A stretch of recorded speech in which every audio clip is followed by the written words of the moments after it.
Puji Tuhan,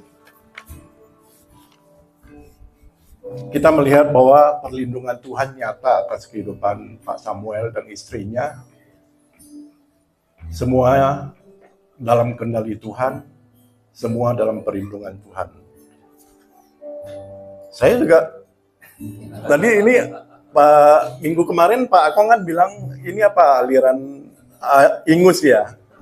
Hari ini jadi aliran darah. Dari tadi karena buru-buru mau datang, jadi saya cukur-cukur, aduh berdarah. Jadi khotbahnya tentang sabar men, tapi saya sebelumnya nggak sabar cepat-cepat. Ya, di situ ada satu serangkai bunga, di situ dituliskan, dan disitulah letak kebijaksanaan. Bukan pada siapa yang paling kuat menggenggam, tapi siapa yang paling kuat melepaskan. Ini kita simpan dulu ya. Nah, ayat firman yang kita ambil tentang sabar ini adalah di Amsal 16 ayat 32. Orang yang sabar melebihi seorang pahlawan, orang yang menguasai dirinya melebihi orang yang merebut kota.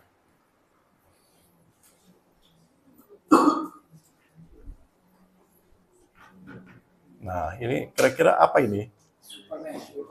Superman atau Sabarman? Sabarman. Ya, kalau kita lihat itu S banyak artinya ya. S itu bisa juga Savior. Nah, kita pelajari dulu tentang sabar. Apa itu sabar? Apa yang Alkitab katakan tentang sabar? Kita lihat di 1 Yohanes 4 ayat 8, mungkin dibantu.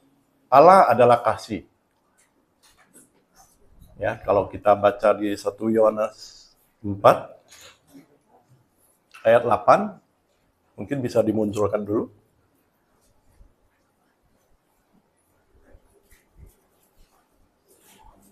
Ya. Nah, dan kasih itu sabar, murah hati. Ya. Yang paling pertama itu kasih itu sabar. Jadi di 1 Yohanes 4 ayat 8, barang siapa tidak mengasihi, ia tidak mengenal Allah. Sebab Allah adalah kasih. Ya, tamkan itu ya, Allah adalah kasih. Balik lagi ke PowerPoint-nya. Sabar adalah salah satu sifat Allah. Ya, di Keluaran 34 ayat 6, nggak usah diri. Tuhan Allah penyayang dan pengasihi, panjang sabar dan berlimpah kasih-Nya.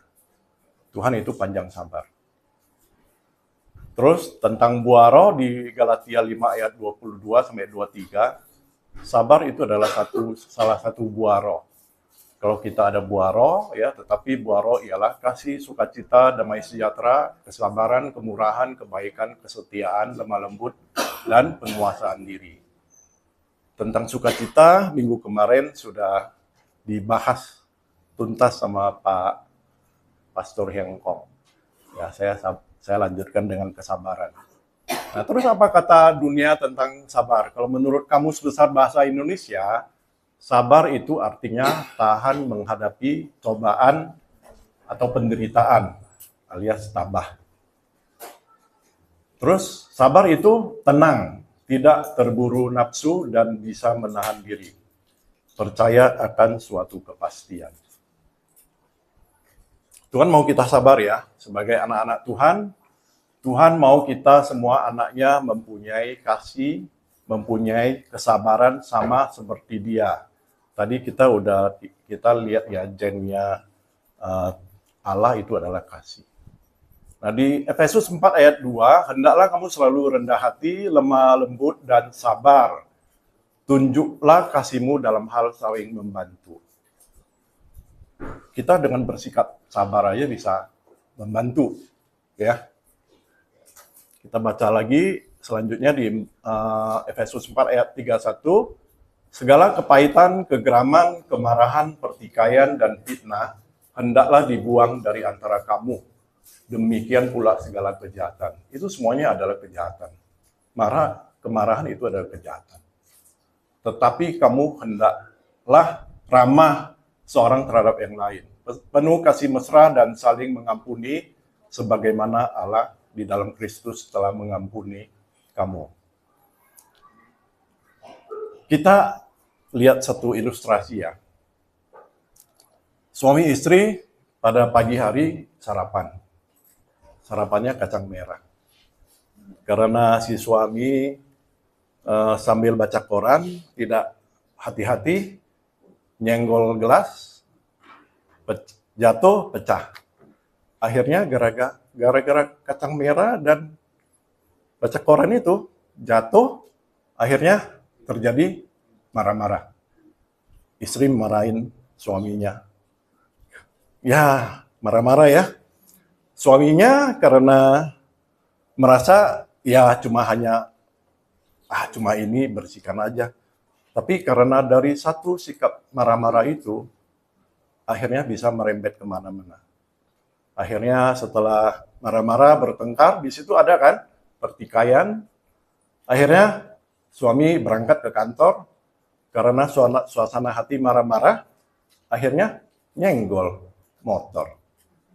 Nyenggol motor, marah-marah juga, sampai ke kantor telat, padahal dia harus meeting. Hasilnya apa? Si suami itu diomelin sama bos. Karena pekerjaannya tidak beres, si suami akhirnya apa? Marah-marah kepada anak buahnya.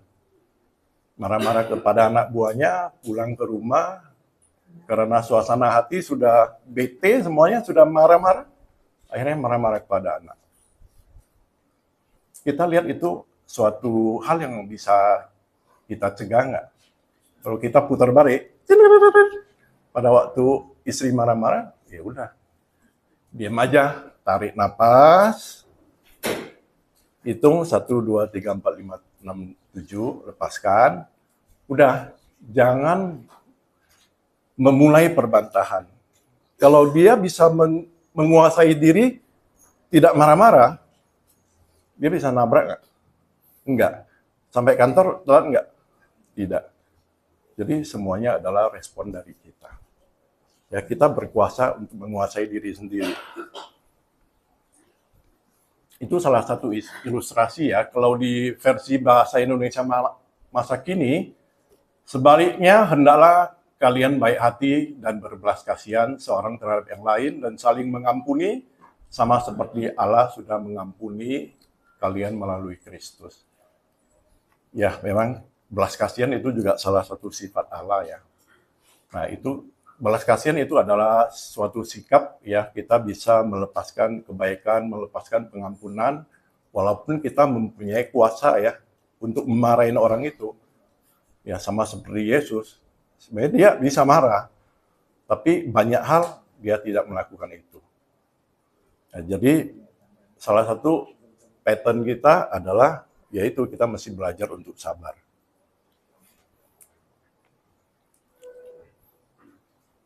Nah, itu ada dua binatang, dua bangsa, satu bangsaurus, satu bang dogi. Yang satu namanya avatar, yang satu namanya sabar.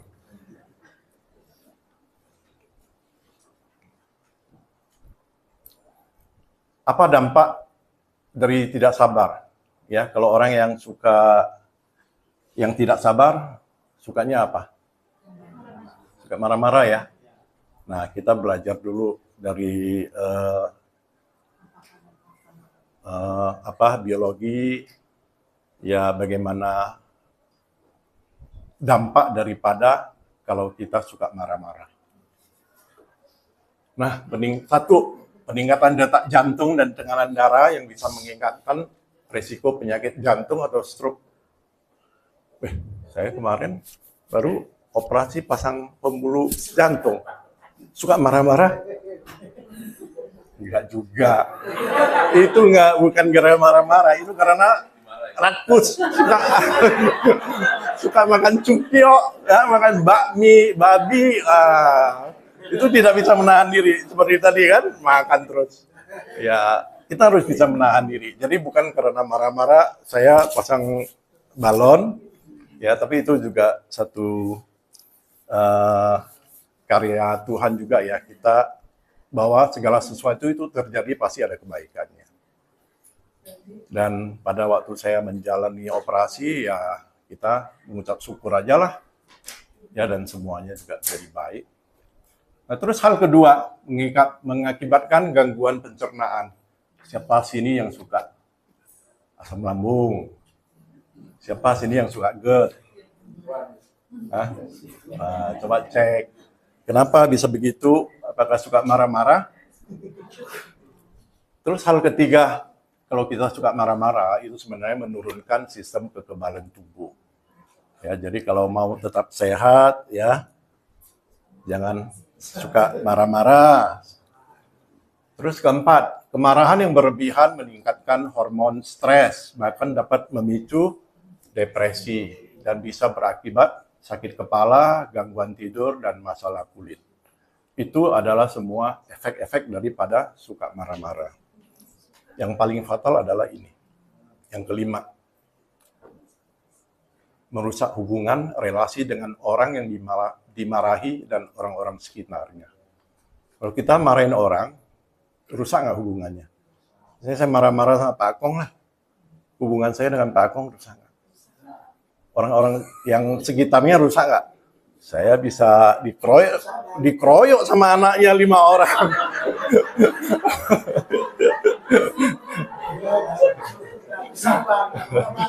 Ya marah-marah. Nah, kita lihat dua binatang ini ya. Nih, kalau suka marah-marah nih. Marah-marah. Marah-marah lagi. Nah, itu suka marah-marah. Suka sama itu Bangsaurus. Bangsa dinosaurus.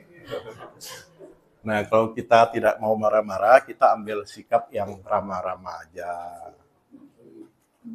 Sikap yang ramah-ramah, coba lihat. Enak kan tuh. Sampai goyang-goyang. Dia punya ekornya.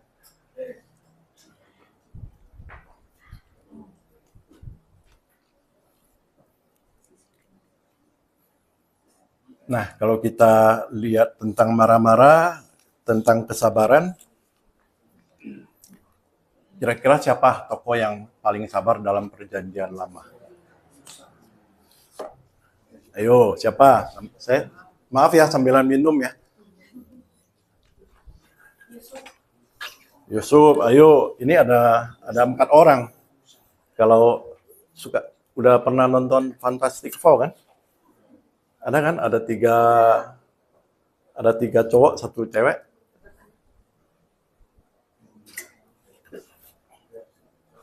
Ayo, siapa selain Yusuf? Banyak ya sebenarnya ya, tapi saya ambil 4.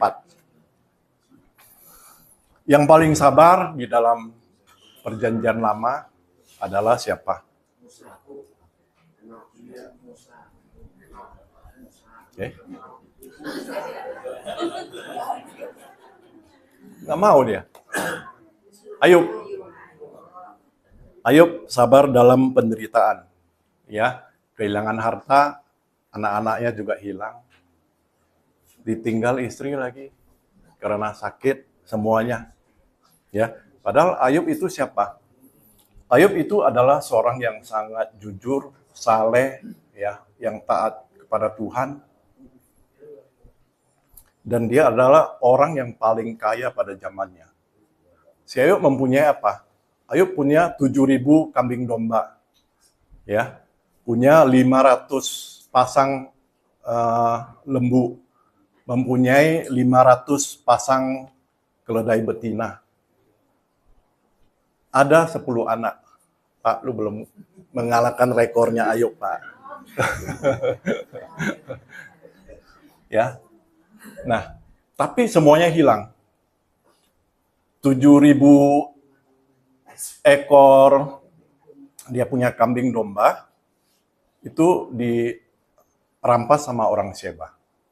Setelah itu 500 dia punya keledai sama 500 pasang lembu, ya, itu disambar api, hilang. Ya, terus anaknya yang lagi pesta pora, tiba-tiba rumahnya ambruk, menimpa anaknya, dan anaknya meninggal.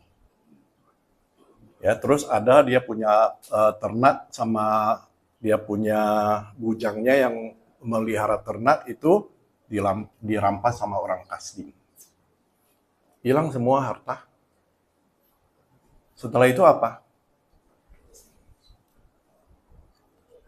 Ayub mengalami bara sakit di seluruh tubuhnya ya, dari kaki sampai ke kepala. Setelah itu istrinya yang mestinya dari tiang doa, istrinya malah mengejeki dia, menyuruh si Ayub menutupi Allah. Tapi Ayub tidak melakukan itu. Setelah itu temannya datang, ya memang pada awalnya mencoba menghibur Ayub. Tapi lama-lama tidak tahan juga dan mereka menjudge bahwa Ayub itu berdosa. Tapi sebenarnya kita semua tahu bahwa sebenarnya itu iblis yang mau mencobai Ayub. Tapi diizinkan oleh Tuhan. Cuma Tuhan bilang, kamu jangan sentuh jiwanya. Nah, makanya Ayub bilang, Tuhan yang memberi dan Tuhan yang mengambil. Tadi Pak Samuel juga bilang, tidak takut meninggal, tapi ya memang itu, semuanya pemberian Tuhan. Ya kalau Tuhan ambil, kita bisa apa? Ya. Nah itu adalah Ayub. Di Ayub 23 ayat 16 itu dikatakan, karena kita tahu jalan hidup kita, seandainya Tuhan menguji aku, maka aku akan timbul seperti emas. Kakiku tetap mengikuti jejaknya, aku menuruti jalannya dan tidak menyimpang. Tadi Ibu juga ada sampaikan kan, tidak menyimpang. Itu pun sebenarnya sudah dilakukan oleh Ayub. Ya, satu pattern yang bagus yang kita bisa belajar dari Ayub. Orang kedua adalah siapa? Yusuf. Yusuf sabar dan setia kepada Tuhan dalam ketidakadilan dan pengkhianatan.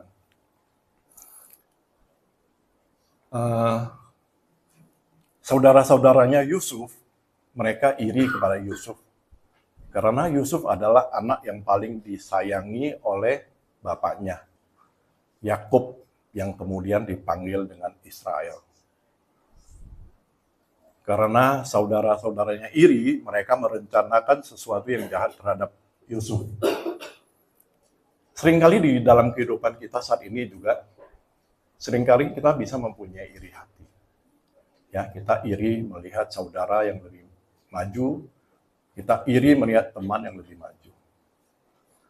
Nah, akhirnya apa? Saudara-saudaranya itu tadinya mau mencoba membunuh Yusuf. Tapi saat itu si Ruben bilang, jangan ada pertumpahan darah. Nah, kenapa Ruben bisa bilang jangan? Saya percaya di situ ada Tuhan. Yang bilang jangan bukan Ruben. Tuhan yang bilang jangan. Akhirnya mereka sepakat, ya. Mereka tidak jadi membunuh Yusuf, tapi Yusuf dimasukkan ke dalam sumur. Nah, setelah dimasukkan ke dalam sumur, waktu itu kan ada pebisnis ya, orang Ismail, mereka melewati tempat itu, dan akhirnya keputusannya saudara-saudaranya itu menjual Yusuf kepada orang Ismail. Orang Ismail itu bawalah Yusuf sampai ke Mesir. Sampai ke Mesir, Yusuf dijual kepada Potifar. Akhirnya Yusuf bekerja sama Potifar, dan disitulah istri Potifar mencoba untuk mengganggu Yusuf. Tapi Yusuf adalah orang yang kuat imannya, orang yang percaya. Dia tetap pada imannya, dia menjaga imannya. Akhirnya Yusuf difitnah sama Potifar sehingga harus masuk penjara. Setelah itu Yusuf dipakai Tuhan melalui kepala penjara ya, di mana pada waktu itu Firaun yang bermimpi, dia bingung mimpinya apa, akhirnya Yusuf yang memberikan tafsiran terhadap mimpinya, sehingga memang betul, dan akhirnya Yusuf diangkat sebagai ahli kuasa Firaun. Udah itu Yusuf naik, diberkati Tuhan terus, menjadi orang nomor 2, sampai suatu saat ada paceklik di daerah sana, ya, sehingga saudara-saudaranya mereka harus mencari makanan, dan karena Yusuf tahu tentang itu, dia ada menyimpan makanan yang sangat banyak, akhirnya bisa berjumpa dengan saudara-saudaranya. Apa yang Yusuf lakukan? Dia tidak membalas. Dia mengampuni saudaranya dan memberkati. Nah, jadi orang yang sabar itu pasti bisa memberikan pengampunan. Ya.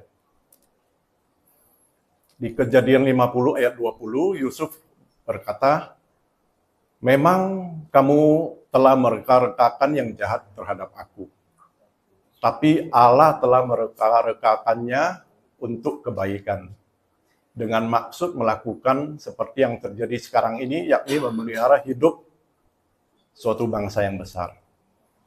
Bangsa yang besar itu bisa hidup karena di situ ada Yusuf. Walaupun orang mereka-rekakan sesuatu yang jahat, tapi Tuhan tahu.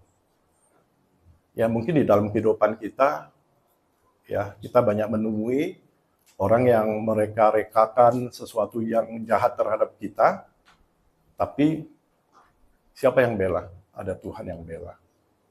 Ya. Orang ketiga yang sabar adalah Daud.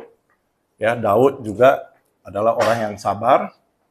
Ya, karena Daud sering dielulukan, Saul mengalahkan beribu-ribu, tapi Daud mengalahkan berlaksa-laksa. Raja Saulus takut suatu waktu dia punya kekuasaan diambil sama Daud. Ya. Sehingga Raja Saul itu mencoba untuk membunuh Daud.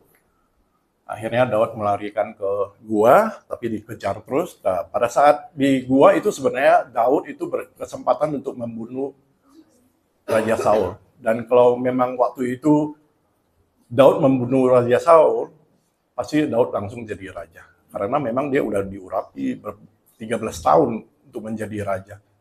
Tapi dia tidak melakukan itu karena apa? Karena dia tahu bahwa Raja Saul adalah orang yang diurapi Tuhan. Ya, dia tidak mau membunuh orang yang diurapi Tuhan.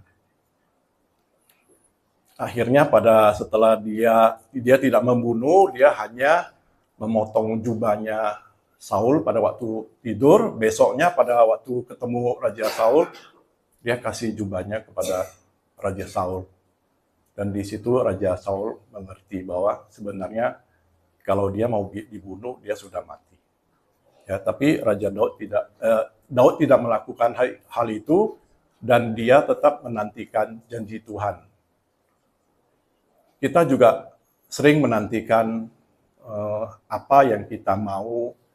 Kita sering menantikan berkat yang kita mau, ya.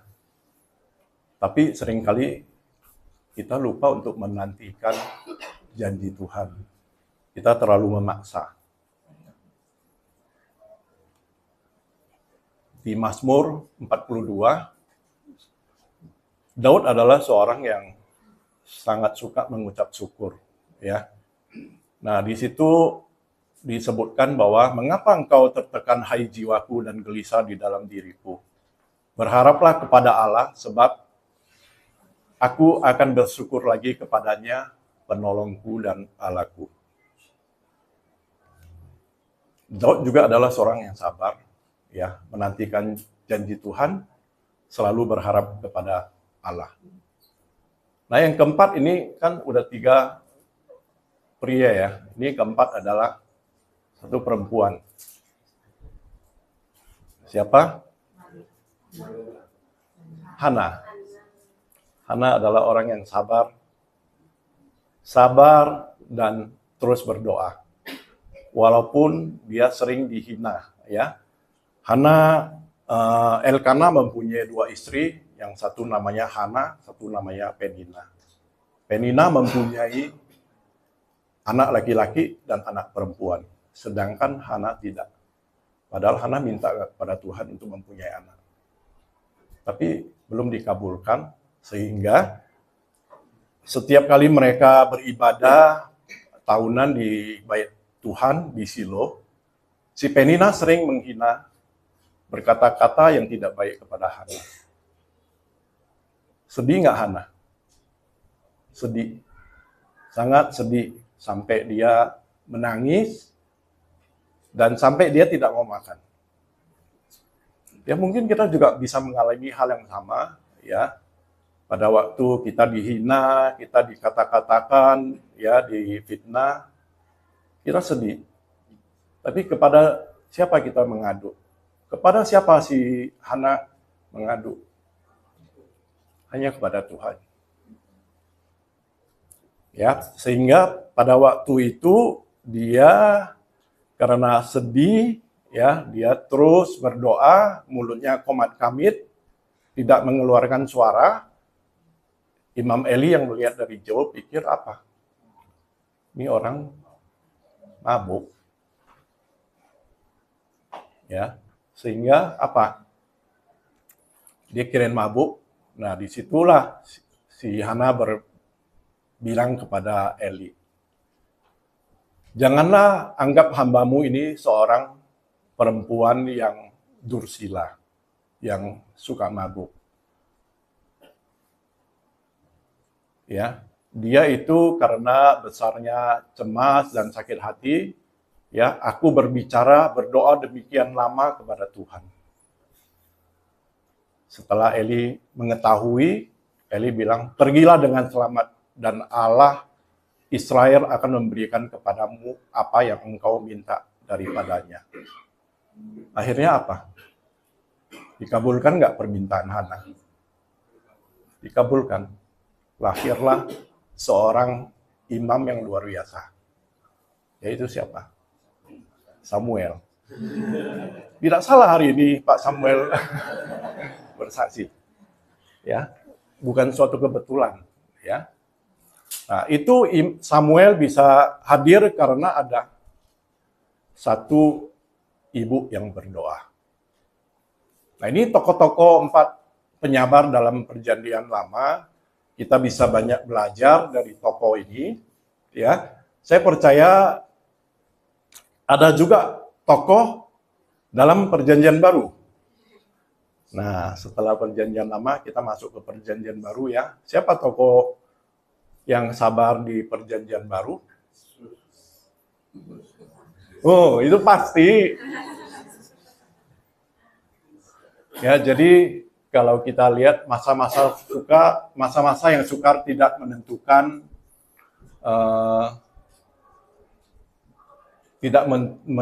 siapa kita, ya. Tough time don't define you, but tough time refine you. Jadi masa-masa sukar itu memurnikan setiap kita. Setiap kita mengalami proses yang panjang, dan masa-masa itu yang memurnikan kita. Seperti emas, ya. Ayub kan di situ katakan kan, aku akan timbul seperti emas.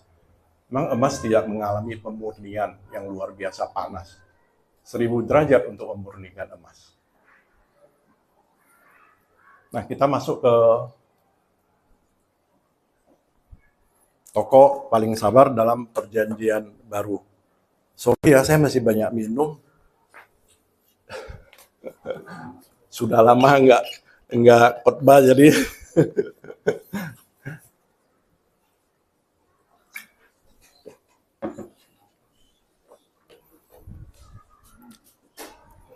siapa yang paling suka mengucap syukur? Kira-kira di zaman Perjanjian Baru. Di kitab mana? Ya. Ini orang yang menulis hampir separuh dari kitab Perjanjian Baru. Paulus. Siapa Paulus?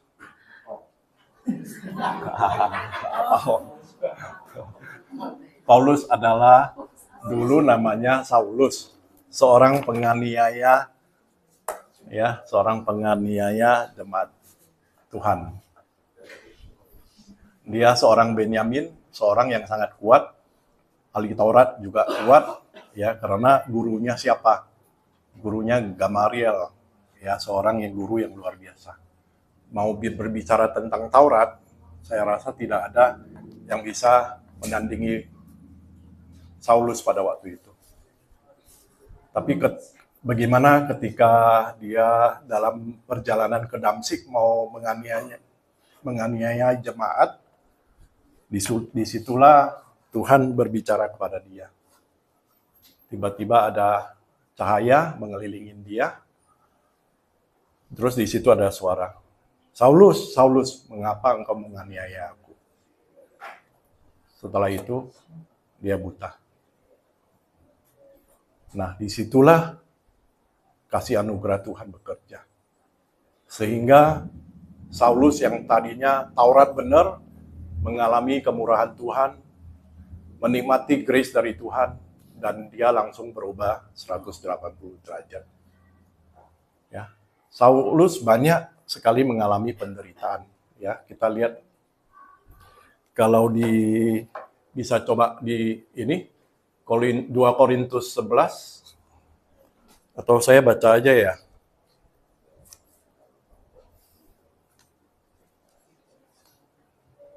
Sebentar ya, saya baca ya.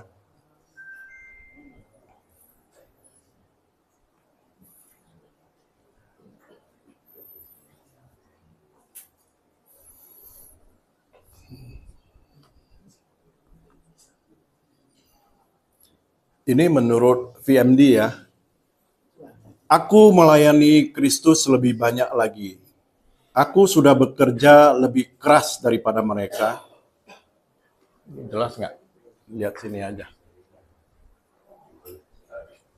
Aku lebih sering dipenjarakan. Aku lebih banyak dicambuk dan sering hampir mati. Orang Yahudi sudah 5 kali menghukumku dengan pukulan cambuk 39 kali. Dalam 3 kesempatan berbeda, aku dicambuk dengan rotan. 1 kali aku hampir mati dilempar dengan batu. 3 kali aku berada di kapal yang tenggelam. Dan salah satunya di antaranya aku berada di laut sepanjang malam. Banyak nggak penganiayaan yang dialami Paulus? Ya, kalau kita lihat apa yang kita alami, itu tidak ada apa-apanya dibandingkan dengan Rasul Paulus. Rasul Paulus katakan, aku tahu itu apa kelebihan. Aku tahu apa itu kekurangan. Ya, dia mengalami semuanya itu. Tapi yang dia bisa apa? Dia hanya bisa mengucap syukur. Salah satu tokoh yang harus kita banyak belajar dari Rasul Paulus, ya, banyak-banyak mengucap syukur. Orang yang sabar juga adalah orang yang bisa mengucap syukur dalam segala hal.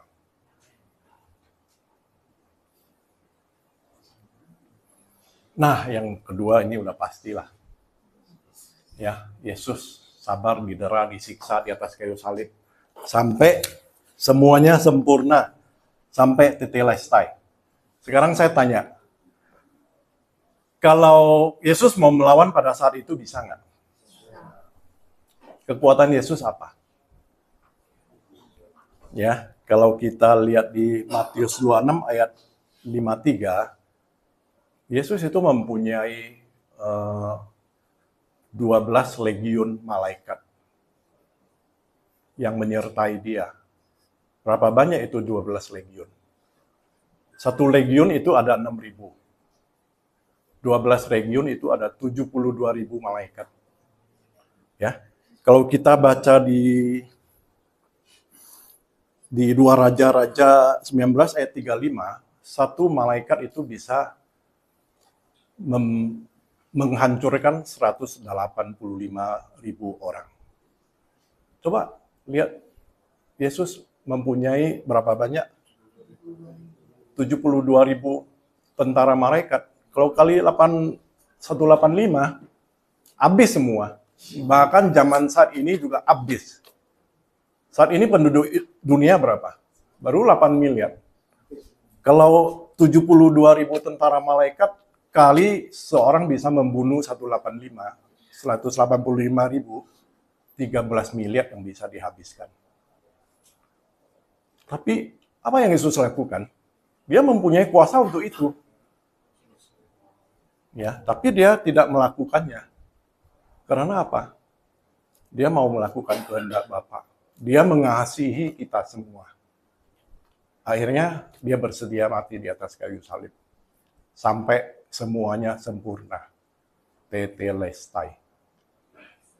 Ya. Itu sampai sempurna walaupun apa? Walaupun Yesus bisa melawan. Ya, seringkali juga kita bisa seperti itu. Ya. Kita bisa melawan ataupun kita tidak. Pada waktu misalnya suami istri bertengkar, kita bisa melawan nggak? Bisa. Kita bisa nggak tidak melawan? Bisa juga. Ya, itu adalah keputusan. Ya. Jadi Tuhan menciptakan semua hari itu baik. Ya, seperti tadi ilustrasi yang saya bilang, suami istri itu bertengkar.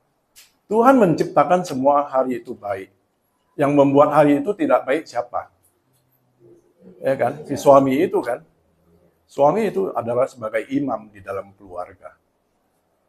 Dia bisa membuat hari itu menjadi baik atau tidak. Dia mempunyai kuasa untuk itu. Ini juga yang Yesus lakukan. Yesus mempunyai kuasa untuk melawan, tapi dia tidak lakukan.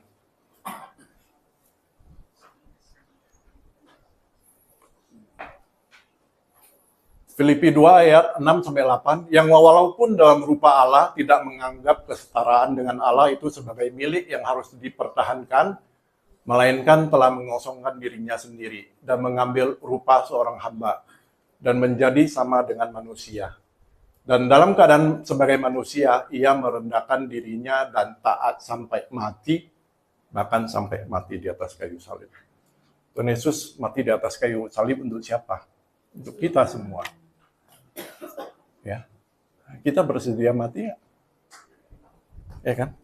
Jangan maksudnya mati membunuh lah, matikan diri sendiri aja. Seringkali kita marah-marah, bisa nggak mematikan itu? Bisa. Nah, kalau kita melihat Yesus yang mempunyai kekuatan itu, ya kan? Kalau kita di dunia kan bilang Superman, yang tadi kan ada kan?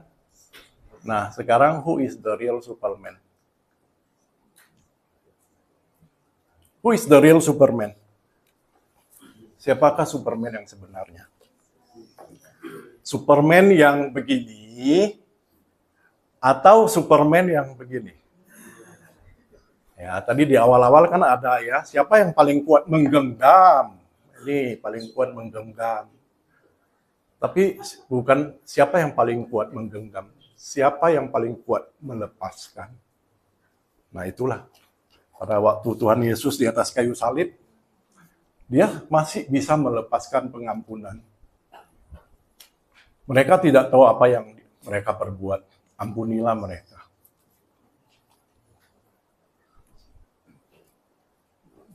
Jadi S-nya itu apa? Sabar, men. S-nya itu apa? Savior. Penyelamat kita. S-nya itu siapa? S-nya itu Son of God.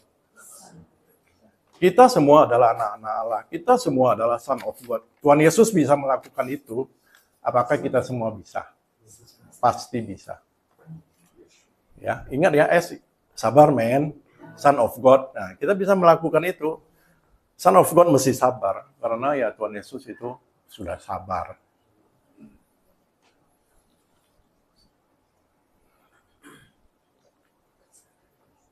Jadi kita harus sabar terhadap apa?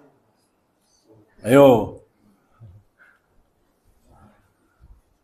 Bersabar dalam penderitaan, ya, bersabar dalam pergumulan, ya, mengalami hal-hal yang sulit, sabar, ya, mengalami ujian, sabar.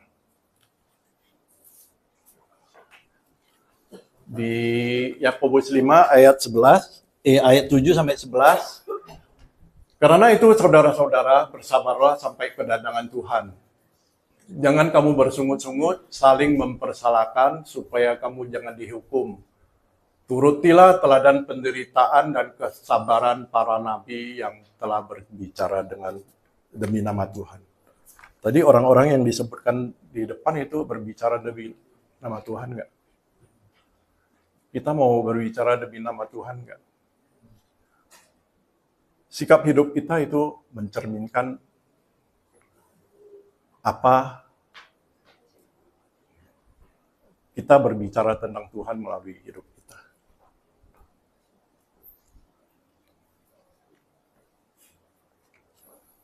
Nah, ini tadi ya. Waktunya Tuhan akan berlalukan semua penderitaan ataupun kesulitan. Kalau kita semua, saya percaya setiap keluarga pasti mempunyai pergumulan, setiap keluarga pasti mempunyai kesulitan. Tapi pasti ada waktunya Tuhan akan berlakukan semuanya itu. Makanya, tangan Tuhan sedang merendam suatu karya yang agung mulia, saatnya kan tiba nanti, kau lihat pelangi kasih-Nya, dan kesulitan ini pun pasti akan berlalu. Dan pergumulan kita pun pasti akan berlalu. Jika kita berharap penuh kepada Tuhan, segala penderitaan dan air mata pun pasti akan berlalu. Di Mazmur 30 ayat 12, aku yang meratap telah kau ubah menjadi orang yang menari-nari. Kain kabungku telah kau buka, pinggangku kau ikat dengan sukacita. Nah, itu sukacita yang kemarin, Pak. Ya, jadi harus senantiasa bersukacita. Menanti waktunya Tuhan, ya membutuhkan iman yang kuat. Dan iman tersebut harus melalui proses pengujian. Jadi tetap bersabar menantikan waktunya Tuhan sambil mengerjakan amanat Tuhan. Ya, ini kita harus bermegah juga dalam kesengsaraan, karena kita tahu bahwa kesengsaraan itu menimbulkan ketekunan, dan ketekunan menimbulkan tahan uji, dan tahan uji menimbulkan pengharapan. In Jesus we have endless hope. Di dalam Tuhan kita mempunyai pengharapan yang tidak berkesudahan. With Jesus we have endless hope. Without Jesus we have hopeless end.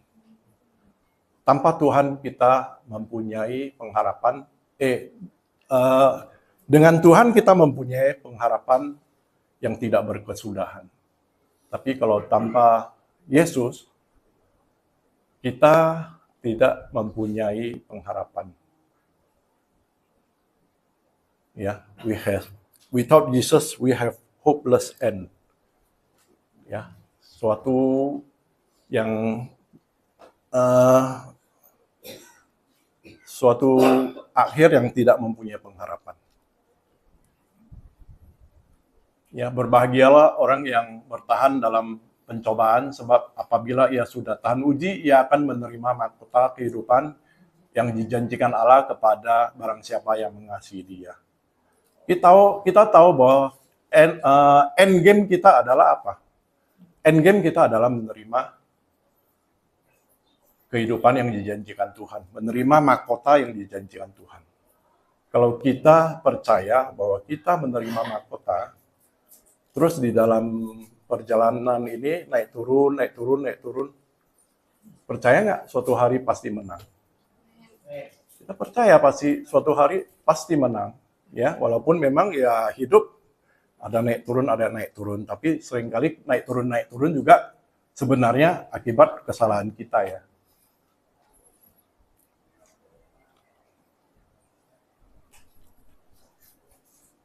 Terus yang kedua, harus sabar terhadap apa? Ini yang paling susah. Sabar terhadap sesamamu. Sabar terhadap suamimu. Sabar terhadap istrimu. Sabar terhadap papa mamamu. Sabar terhadap mertuamu. Sabar terhadap bosmu. Ya, sabar terhadap anak buahmu.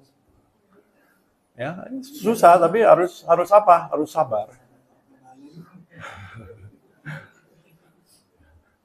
Ya, sabarlah kamu seorang terhadap yang lain, dan ampunilah seorang akan yang lain apabila seorang menaruh dendam terhadap yang lain. Sama seperti Tuhan telah mengampuni kamu, berbuatlah juga demikian.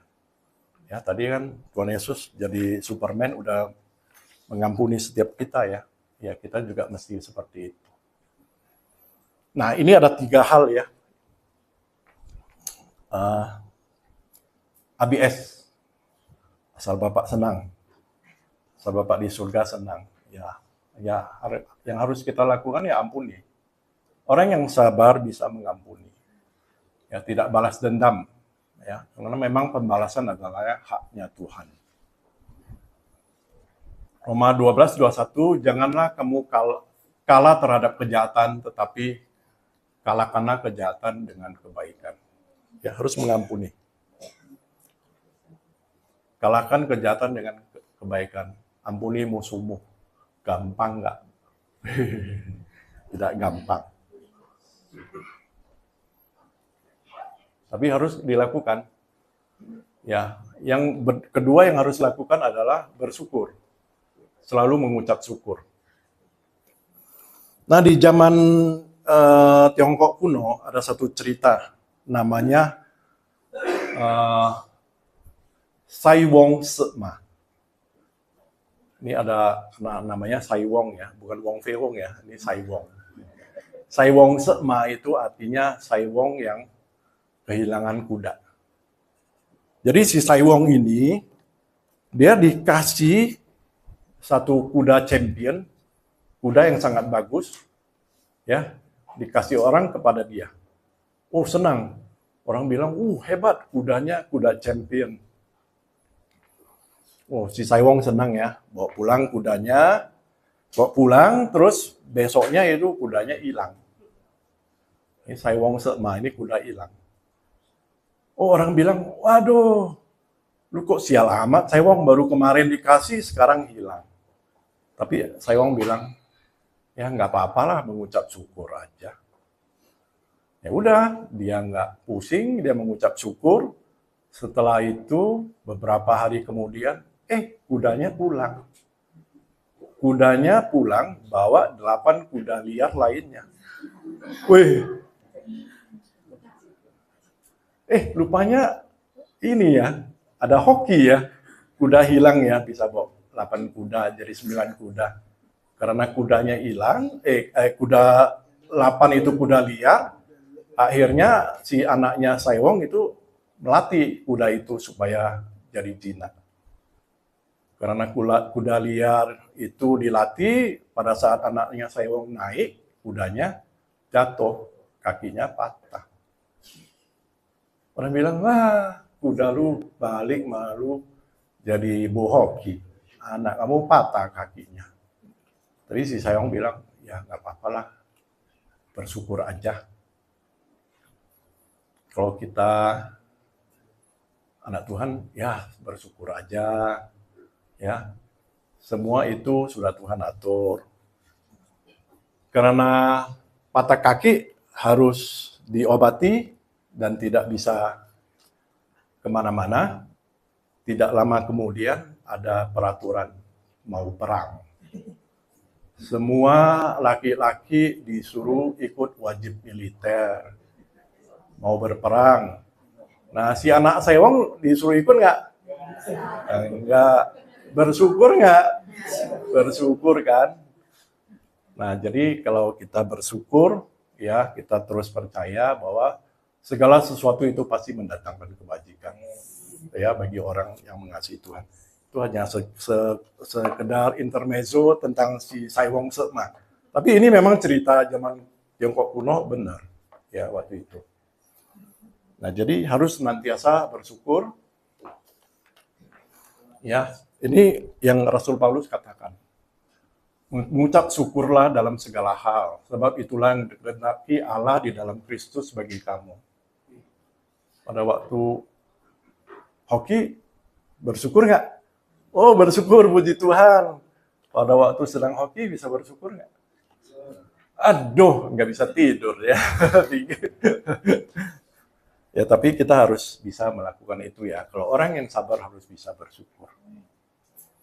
Nah, yang ketiga itu adalah memang harus sabar bisa menahan diri.